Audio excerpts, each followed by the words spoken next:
guys, I'm JosieWose and we're going to be reading Disney Pixars Finding Nemo. Have you ever been lost before?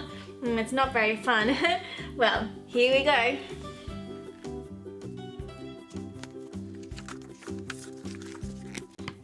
At the edge of the Great Barrier Reef, a mother and father clownfish watched over their eggs that were about to hatch. "We still have to name them," Coral told her husband Marlin. She wanted to call one of them Nemo. Suddenly, a barracuda attacked and knocked Marlin out cold. He awoke to discover that one tiny injured egg was all that was left of his family. "I promise I will never let anything happen to you, Nemo," Marlin said. After Nemo was born, Marlin wouldn't let him out of his sight. But Nemo just wanted to have fun. On his first day of school, he was ready for adventure. Wake up, come on," Nemo exclaimed, swimming circles around his sleeping father. As they swam to school together, Marlin kept reminding Nemo to hold his fin. After all, the ocean was a dangerous place. Nemo met up with his class. The teacher, Mr. Ray, assured Marlin that Nemo would be safe. At the drop-off, Nemo swam away with his new friends, Tad the butterfly fish, Sheldon the seahorse, and Pearl the octopus. They dared each other to swim up to a dive boat and touch it. But then Mr. Ray found them, and so did Marlin. Marlin was angry at Nemo. "You think you can just do these things, but you can't," he declared. Nemo wanted to prove his dad wrong, so he swam right up to the boat and hit it with his fin. Marlin told Nemo to swim back immediately, but suddenly a diver appeared. "Daddy, help me!" Nemo shouted. Marlin started to swim towards his son, but at that moment a second diver took a photograph and Marlin was blinded by the flash. In the meantime, the first diver had caught Nemo in a net. Marlin was too late. Marlin raced to the surface as the divers sped away. A scuba mask flew overboard and dropped into the ocean. Then the boat disappeared. "Nemo!" Marlin cried. Marlin rushed to get help. "Has anybody seen a boat?" he cried. He soon collided with the blue fish named Dory. She told him she had seen a boat. "Follow me," she said. Marlin didn't know it, but Dory had a very bad memory. After just a few seconds, she couldn't even remember why Marlin was following her. "Will you quit it?" she asked. Confused, Marlin turned to swim away and came face to face with a great white shark. The shark, whose name was Bruce, told Marlin and Dory he just wanted to be friends. Marlin was sure it was a trap. Bruce took them to a sunken submarine to meet his buddies, Anchor and Chum. The sharks were trying to become vegetarians. They chanted, "Fish are friends, not food." Just then, Marlin spotted the mask that had fallen off the diver's boat. He wondered if the writing on the strap might be a clue to help him find Nemo. Dory wanted to ask the sharks if they could read it, but the strap snapped and made her nose bleed. The scent of blood tempted Bruce, and he suddenly wanted to eat Dory after all. Marlin and Dory escaped through a field of sea mines. Bruce accidentally set one off, and the explosion that followed rocked the entire ocean. Marlin and Dory took cover inside the mask. Meanwhile, Nemo was dropped into strange waters that had plastic plants and invisible walls. A group of fish soon came out of hiding. Bubbles, Peach, Jacquaz, Bloat, Deb, and Gurgle were thrilled to meet a fish from the open sea. Nemo learned that he was in a fish tank in a dentist's office. Soon after, Nigel the pelican stopped by for a visit. Nigel greeted Nemo kindly, but he was soon shooed away by the dentist, Mr. Sherman. The fish overheard Dr. Sherman saying that Nemo was going to be a present for his niece, Darla. The others warned Nemo that Darla wasn't very nice to fish. Nemo was worried. That night, the group's leader, Gil, made Nemo an official member of the tank gang. Gil announced, "From this moment on, you will be known as Shark Bait." Next, Gil revealed that he had an escape plan.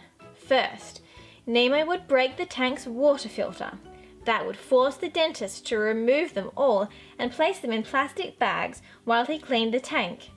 Then, all they'd have to do was roll out of the window to freedom. Far away, Marlin and Dory woke after the explosion. To Marlin's horror, Dory dropped the mask into a trench. They swam after it and encountered a hungry anglerfish. Then Dory remembered she could read. "P. Sherman, 42 Wallaby Way, Sydney," said Dory. Thinking quickly, Marlin trapped the anglerfish inside the mask. The pair celebrated. They knew where Nemo was. Marlin and Dory asked a school of moonfish if they knew how to get to Sydney. "Follow the East Australian current," they said. Then they gave Dory a warning. "When you come to a trench, swim through it, not over it." When the pair reached the trench, Marlin insisted that they swim over it, despite what the moonfish had said. He thought it would be safer, but soon they were surrounded by jellyfish. They tried to bounce on the tops of the jellyfish to avoid the stinging tentacles, but by the time they reached the safety of the open sea, they had been stung over and over again. Marlin helped Dory to safety. Then they both passed out. Back in the tank, Gil caught Nemo looking at his damaged fin. "My first escape," he said. He told Nemo he had tried to jump into the toilet. "All drains lead to the ocean, kid," said Gil. Soon, the first phase of the escape plan was in motion. Nemo swam into the filter tube and jammed a pebble inside, but it didn't hold. As Nemo swam back down the plastic tube, he began to be sucked back towards the filter's deadly blades. The gang quickly used a plastic plant to pull Nemo out just in time. Gil felt terrible. Not only had his escape plan failed, but he had put Nemo's life in danger. Meanwhile, some sea turtles had rescued Marlin and Dory. "Taken on the jellyfish? Awesome!" exclaimed Crush, a surfer turtle. Dory played hide and seek with some baby turtles, including Crush's son, Squirt. Crush encouraged his children to be adventurous. He thought it taught them important lessons. Marlin wondered if he had been too protective of Nemo. The baby turtles had lots of questions for Marlin. He told them all about his search for Nemo. Soon, the story was being passed across the ocean from turtle to fish to lobster to swordfish to dolphin to pelican to Nigel. "Your dad's been fighting the entire ocean looking for you," Nigel told Nemo. "My father?" Nemo asked. "Really?" Nigel nodded his head. "Word is, he's headed this way to Sydney." Nemo was inspired by his dad's bravery. To his friend's horror, Nemo darted into the filter again, but this time he successfully jammed it. All the fish cheered. Before long, the tank gang was swimming in slimy green water. But they couldn't have been happier. Dr. Sherman was going to have to clean the tank before Darla arrived. Out in the ocean, Marlin and Dory had said goodbye to the turtles, and been accidentally swallowed by a blue whale. Inside the whale, Marlin was frantic. "I have to find my son," he cried. Suddenly, the water level in the whale's mouth began to lower, and the whale let out a loud groan. "He says it's time to let go," said Dory. For once, Marlin did as he was told. Suddenly, the whale spouted out the two fish right into Sydney Harbour. The pair searched for the diver's boat, but couldn't find it. That same morning, Nemo and his friends woke up to a clean tank. The dentist had installed a brand new filter while they were sleeping. "The escape plan is ruined," Bloke cried. Just then, Dr. Sherman walked through the door. The dentist fished Nemo out with a net and plopped him into a plastic bag. Nemo went belly up. His friends were shocked. "He's dead!" exclaimed Bloat. Little did they know that Nemo was faking it. Meanwhile, Marlin and Dory had been scooped up by a hungry pelican and dropped onto the dock. Luckily, Nigel was nearby. He heard Marlin exclaim, "I've got to find my son, Nemo!"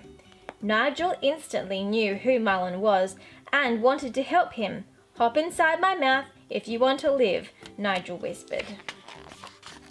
Nigel snatched up Marlin and Dory, filled his beak with water, and took off.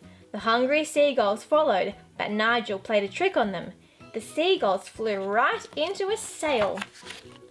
Back at the dentist's office, Darla burst into the room wanting her new fish. Dr. Sherman thought Nemo was dead, so he hid him behind his back. Nemo winked at his friends. His plan was working. Just then, Nigel flew through the window into Marlin and Dory. In shock, the dentist dropped Nemo onto a tray. Marlin gasped. He saw Nemo in the bag and thought he was dead. Darla picked up Nemo's bag and shook it. The tank gang knew they had to do something. They launched Gil out of the fish tank's bubble volcano and onto Darla's head.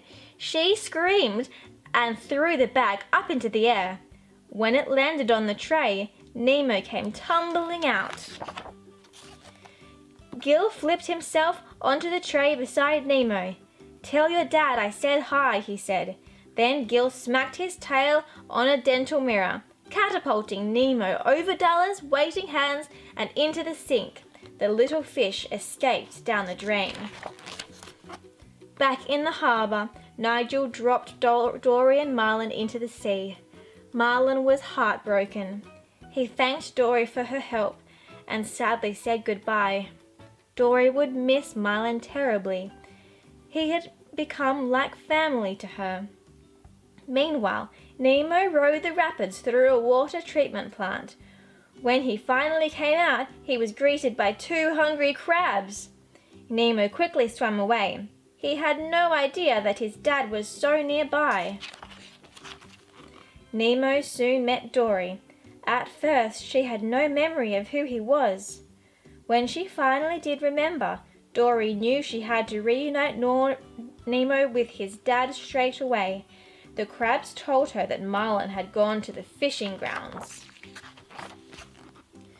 Dory and Nemo finally found Marlin, but there was no time to celebrate. A net swept up Dory along with a huge school of fish. Nemo bravely plunged into the net and told the fish to swim downwards. His plan worked. The net broke open and all the fish escaped. Marlin found Nemo pinned beneath the heavy net. To his enormous relief, his son's eyes fluttered open. Nemo was going to be all right. Marlin finally realized that even though Nemo was a little fish, he was capable of doing very big things. A few weeks later, Marlin and all his new friends showed up at Nemo's school. Nemo gave Marlin a big hug before heading off with his class. It was time for a new adventure. Meanwhile, The tank gang had finally managed to break the new filter, forcing Dr. Sherman to clean the tank. They had made their daring escape and were now floating in Sydney Harbour. There was just one problem. How were they going to get out of those bags? Thanks for watching, everyone. You can hit like and subscribe for more videos. Now stay tuned, because coming up soon is Finding Dory. Make sure you hit like and subscribe for more videos. See you next time. Bye.